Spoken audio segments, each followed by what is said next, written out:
Selain jadi pemimpin koalisi Prabowo Gibran, Jokowi juga digadang-gadang menjadi ketua umum Partai Golkar. Peluangnya ada, termasuk mengubah aturan internal tentang syarat menjadi ketua umum Golkar. Opsi selain menjadi ketua koalisi Prabowo Gibran, kini terbuka peluang buat Joko Widodo memimpin Partai Golkar.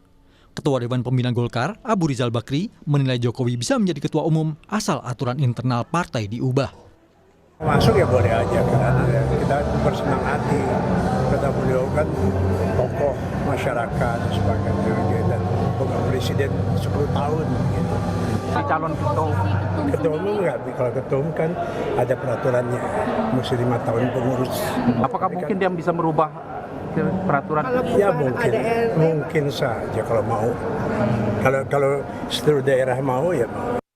Dalam pasal 12 anggaran rumah tangga Partai Golkar, syarat menjadi ketua umum DPP Golkar diantaranya pernah menjadi pengurus di tingkat manapun selama 1 periode penuh.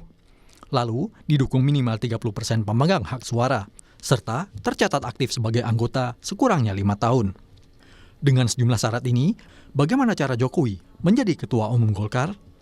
Menurut anggota Dewan Pakar Golkar, Ridwan Hisyam, Jokowi sebetulnya sudah jadi kader Golkar sejak lama. Golkar itu partai terbuka, jadi semua sudah bisa, tidak ada masalah. Yang namanya Pak JK itu juga bukan lima tahun jadi pengurus DPP Partai Golkar. Pak Abu Rizal Bakri pun juga bukan pengurus DPP Golkar selama 5 tahun.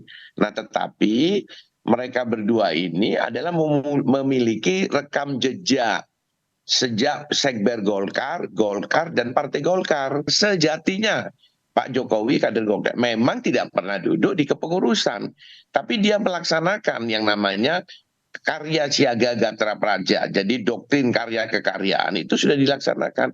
Dan Pak Jokowi ini pengurus Asosiasi Mebel Indonesia di tahun 2002, mulai 97. Dari Orde Baru, zaman Orde Baru. Nah, pada saat itu pengurus-pengurus organisasi pengusaha seperti saya ini, ketua umum di Jawa Timur, adalah kader Golkar. Analis politik dari Universitas Islam Syarif Hidayatullah Adi Prayitno menilai bila ini yang terjadi, maka politik Indonesia jadi tidak lumrah. Lantaran selama puluhan tahun, Jokowi adalah kader PDI Perjuangan dan saat ini masih berstatus anggota partai berlogo banteng. Kalau the end of the day-nya di masa akhir pengurusan Pak Jokowi atau ketika Pak Jokowi di akhir masa kepemimpinannya tak lagi jadi presiden kemudian ke Golkar, orang kemudian menganggap ini tentu sesuatu yang tidak lumrah dalam politik kita.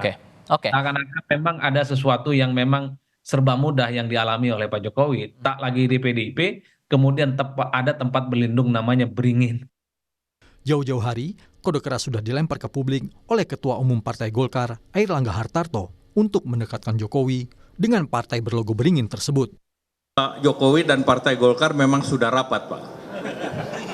Jadi karena sudah rapat, sudah beriringan, lihat saja iklan-iklan Partai Golkar bersama Pak Jokowi, sehingga tentu itu menunjukkan bahwa kedekatan Pak Jokowi dan kenyamanan Pak Jokowi dengan Partai Golkar. Masih ada beberapa bulan melihat manuver dan sinyal dari sejumlah partai koalisi Prabowo Gibran untuk posisi Jokowi pasca tak lagi jadi presiden. Salah satunya menjelang pemilihan Ketua Umum Golkar yang digelar saat musyawarah nasional yang masih sesuai jadwal pada Desember mendatang. Tim Liputan, Kompas TV.